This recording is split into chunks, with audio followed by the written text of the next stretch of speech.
Hello అండి అందరికీ. ఈరోజు మన టాపిక్ వచ్చేసి పార్ట్ టైం జాబ్స్ ఇక్కడ ఎందుకు మళ్ళీ తీసేస్తున్నారా, లేకపోతే అందరూ ఎందుకు మానేస్తున్నారు అనే విషయాలు అయితే మాట్లాడుకుందాము.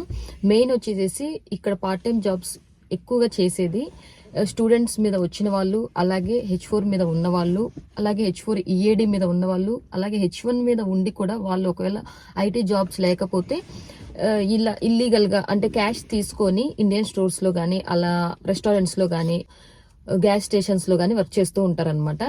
అంటే క్యాష్ తీసుకొని వర్క్ చేస్తున్నారు అంటే వాళ్ళు ఎలిజిబిలిటీ కాదనమాట.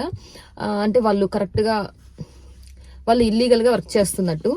అలాగే స్టూడెంట్స్ కూడా వీక్లీ 20 అవర్స్ మాత్రమే వర్క్ చేయాలి. వాళ్ళు ఎక్స్ట్రా అవర్స్ వర్క్ చేస్తూ అలాగే క్యాష్ తీసుకుని చేస్తూ ఉంటారు. జనరల్ గా కూడా ఇక్కడ ఇంకా టెక్సాస్ లో ఎక్కువగా చేస్తూ ఉంటారు అనమాట. ఎందుకంటే ఇండియన్ స్టూడెంట్స్ ఎక్కువగా ఉంటారు, స్టోర్స్ రెస్టారెంట్స్ ఇవన్నీ కూడా చాలా ఎక్కువగా ఉంటాయి. సో ఇంకా అందుకని చెప్పేసి వాళ్ళకి ఏంటంటే వాళ్ళకి మనీ కూడా ఎక్కువ అవసరం అవుతూ ఉంటాయి. ఎందుకంటే ఇండియా నుంచి వాళ్ళు వచ్చేటప్పుడు కూడా మనకి లోన్ తీసుకొని కానీ ఎవరి దగ్గర అప్పు తీసుకొని కానీ వాళ్ళు స్టూడెంట్ గా వస్తారు. ఇక్కడ చాలా మనీ అవుతాయి కదా చదువుకోవడానికి కూడా. సో వాటన్నిటి నుంచి వాళ్ళు బయటపడాలి అంటే, వాళ్ళు సేఫ్టీ ఉండాలి అంటే వాళ్ళు కొంచెం డబ్బులు ఎర్న్ చేయాలి కదా. అది సేవ్ చేస్తేనే కదా వాళ్ళు అవన్నీ కూడా మొత్తం వాటి నుంచి బయటపడగలరు. అలా అని చెప్పేసి ఇక్కడ అలాంటి పాసిబిలిటీ ఉంది కదా, అలాంటి ఛాన్సెస్ ఉన్నాయి కదా అని చాలా వరకు ఆ సోర్స్ అన్నిటిని యూజ్ చేసుకుంటూ ఉంటారనమాట. బట్ ఇప్పుడు ఏంటంటే ట్రంప్ వచ్చిన తర్వాత వాటి మీద కూడా చాలా డిపోటేషన్ అనేది చేస్తున్నారు. ఇలాగాని పట్టుకొని ఇండియా పంపించేశారు అంటే పాపం వాళ్ళకి లైఫ్ కూడా ఉండదు. సో చాలా మంది భయపడుతూ ఉన్నారు. కొంతమంది ఇంక ఇలాంటివన్నీ తెలిసి ట్రంప్ వచ్చాడు, చాలా కష్టము, ఇలాంటి చర్యలు ఎక్కువగా తీసుకుంటారు అని చెప్పేసి వాళ్ళంతటా వాళ్ళే మానేస్తున్నారు అనమాట. ఎందుకంటే ఉండడం చాలా ఇంపార్టెంట్. అదే డైరెక్ట్ పట్టుబడి దొరికిపోయి వాళ్ళు కానీ ఇండియా వెళ్ళిపోయారు అనుకోండి, అన్నిటికీ నష్టం జరుగుతుంది కదా. అందుకని చాలా వరకు ఖాళీ చేస్తున్నారు. అలాగే టెక్సాస్ లో రీసెంట్ గా కూడా చాలా మంది డిపోటేషన్ అనేది జరిగింది.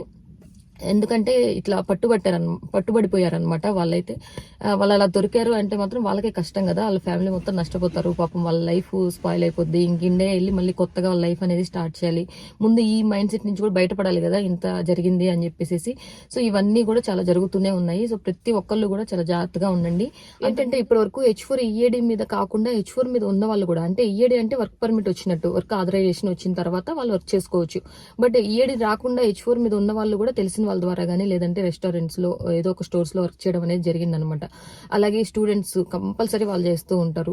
అలాగే H1 మీద ఉండి జాబ్స్ లేని వాళ్ళు, జాబ్స్ చేయలేక ఏదన్నా మార్కెట్ లేనప్పుడు వాళ్ళు కూడా ఇలానే ఏమన్నా చూసుకొని ఎక్స్ట్రా ఎర్నింగ్ అనేది చేస్తూ ఉంటారనమాట. బట్ ఇప్పుడు అలాంటి వాళ్ళందరికీ మాత్రం చెక్ పడే టైం అయితే వచ్చేసిందనమాట. ట్రంప్ చాలా చాలా కఠినంగా అయితే మొత్తం శిక్షించేలాగా చర్యలు అయితే చూస్తూ ఉన్నారు.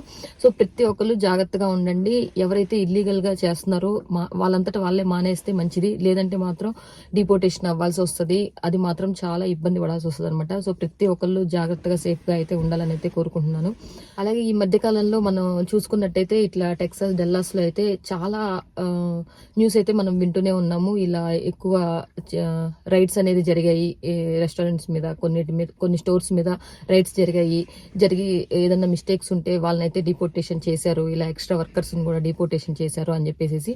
సో వీళ్ళందరూ ఇప్పుడు మానేసి లేదంటే ఇట్లా పట్టుబడి బయటకు వెళ్ళిపోయారు అంటే మాత్రం ఎవరైతే కరెక్ట్ గా H4 EAD మీద ఉన్నారు, లేదంటే ఎవరికైతే వర్క్ పర్మిట్ ఉందో వాళ్ళు మాత్రమే స్టోర్స్ లో అన్నిట్లో వర్క్ చేస్తారనమాట. ఇప్పుడు వీళ్ళకి డిమాండ్ పెరుగుతుంది. ఇప్పుడు ఖచ్చితంగా వీళ్ళు అడిగిన పేమెంట్ అయితే వాళ్ళు ఇవ్వాల్సి వస్తుంది అనమాట, ఒకవేళ వర్కర్స్ దొరకకపోతే, అలాంటి సిచ్యువేషన్ కానీ వస్తే. సో ఇది ఇప్పుడు ఇక్కడైతే నడుస్తుంది. సో మేము డెల్లాస్ లో చాలా వరకు చూసాం కూడా, అలాగే న్యూస్ లో కూడా చాలా విన్నాము.